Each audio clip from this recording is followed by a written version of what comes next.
அணிகளுக்கிடையே நடக்கும் பரபரப்பான நிகழ்வுகள். நம்ம பசங்க எதுக்கு அடிச்சுக்கிறாங்களோ இல்லையோ, எதுக்கு கண்டென்ட் கொடுக்குறாங்களோ இல்லையோ, சாப்பாட்டுக்கு கண்டிப்பாக நல்லா அடிச்சுப்பாங்கன்னு சொல்லிட்டு பிக் பாஸ் நல்லாவே தெரிஞ்சிருக்கு. அதனால இந்த வாரம் ஃபுல்லாகவே நீங்கள் அடிச்சுட்டு தான் உங்களுக்கு சாப்பாடு அப்படின்னு சொல்லிட்டு மொத்தத்தையும் புரிஞ்சு விட்டு நீங்கள் ஜெயிக்க அடிக்கிறதுக்கு தான் உங்களுக்கு சாப்பாடு பார்த்து செய்யுங்க அப்படின்னு சொல்லிட்டு பிக் பாஸ் டாஸ்க் வச்சுக்கிறாரு. ஸோ அந்த வகையில் இப்போ வந்து டாஸ்க்கு தரமானதான் இருக்குது. நீங்கள் வெளிநாட்டில் ஃபாரின்லாம் பார்த்துருப்பீங்க, அந்த சாக்கர்னு சொல்லிட்டு ஒரு கேம் இருக்கும். சென்டர்லேருந்து பாலை பிடிங்கிட்டு போய் அவங்க இங்கே இடத்துக்குள்ளே வைக்கணும் அப்படிங்கிறது தான் கேமு. ஸோ அந்த மாதிரி தான் இங்கே ஸ்பான்ஸ் மாதிரி கொடுத்துக்குறாங்க. அது சென்டர்லேருந்து ஒவ்வொரு டீமும் வந்து 2 பேரும் போயிட்டு அடிச்சுட்டு பிடிச்சிட்டு ஏதோ ஒன்று பண்ணி அந்த பாலை கொண்டு போய் அவங்க சைடில் சேர்க்கணும் அப்படிங்கிறது தான் கேமு. ஸோ அதுக்கு ஃபஸ்ட்டு 1-on-1 ஆரம்பிக்கிறாங்க. துஷாரும் வினோத்தும் 2 பேரும் சும்மா சொல்லக்கூடாதுங்க. 2 பேரும் பயங்கர இன்டென்ஸாக விளையாடுறாங்க. இதை பற்றி அடிபட்டுரும் அப்படின்னு சொல்லிட்டு நமக்கு பயமாக்குற அளவுக்கு அடிச்சுக்கிறாங்க, உடிச்சுக்கிறாங்க, புடிச்சு இடிச்சு உருண்டு பிறண்டு பயங்கரமாக விளையாண்டாங்க. ஸோ இதில் யார் ஜெயிக்கும் சொல்கிறது பார்க்கறதுக்கு நமக்கு இன்ட்ரெஸ்டிங்காக தான் இருக்குது.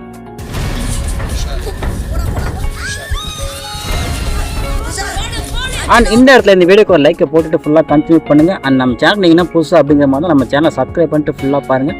ஏன்னா நீங்கள் பண்ணுற சின்ன லைக் சின்ன சப்ஸ்கிரைப் எனக்கு ரொம்ப பெரிய சப்போர்ட்டாக இருக்கும். ஃபர்ஸ்ட் ஒன்றில் துஷாரும் வினோத்தும் ஆனது பயங்கர இன்டென்ஸாக இருந்தது, பயங்கர ஆக்ரோஷமாக இருந்தது. ஸோ இப்போ செகண்ட் ரவுண்ட் பார்த்தீங்கன்னா 2 பேர் விளையாடுறாங்க. ஸோ இதுவும் இன்னும் பயங்கர ஆக்ரோஷமாக இருக்கும். ஏன்னா 4 பேர் அடிச்சுட்டு பிடிச்சிட்டு பாலை பிடிக்கிட்டு இருக்கும்போது பயங்கரமாக இருக்குது. அதை கொண்டு போய் சேர்க்கறதுக்குள்ளே 4 பேரும் படாத பாடு பட்டாங்க. அவங்க படாத பாடுறத பார்த்து உள்ள கண்டஸ்லாம் பயங்கரம் என்ஜாய் பண்ணுறாங்க. ஏன்னா வந்து அது ஆக்டிவிட்டி வேலை தான் பண்ணுறாங்க. ஸோ அதுக்கு இங்கே வேடிக்கை டிவியில் பார்க்கும்போது இவங்க அதாவது பயங்கரம் என்ஜாய் பண்ணுறாங்க. துர்ரா பூக்கூடா அப்படின்னு சொல்லிட்டு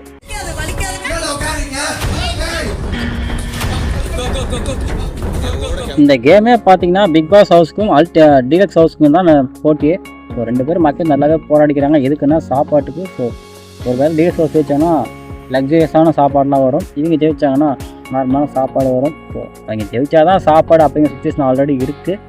ஸோ பார்ப்போம், கண்டிப்பாக இன்ட்ரெஸ்டிங்காக தான் இருக்கும். அண்ட் இன்னொரு விஷயம், இது என்ன தான் டஃப் கேமாக இருந்தாலுமே ரொம்ப டீசெண்டாக ப்ளே பண்ணுறாங்க எல்லா பிளேயர்ஸும். இதுக்கு காரணம் என்னென்னா பார்வதியெல்லாம் வெளியே இருக்காங்க. பார்வதி கம்பெனிலாம் வெளியே இருக்கிறனால ரொம்ப டீசெண்டாக விளையாட்டு இருக்காங்க. ஒருவேளை அவங்க உள்ளே இருந்தாங்கன்னா இது வேறு மாதிரி போயிருக்கும். ஒரு பாயிண்ட் லூஸ் பண்ணியிருந்தாலுமே கூட பார்வதி லபோ இவன் கத்தி இருப்பாங்க. அப்படிங்கிறனால இங்கே ஒரே காட்சி முக்கிய சவுண்டாக தான் இருக்கும். பட் இவங்க டஃப்பாக விளையாண்டாலும் டீசெண்டாக விளையாண்டுருக்கிறது சந்தோஷமாக தான் இருக்குது.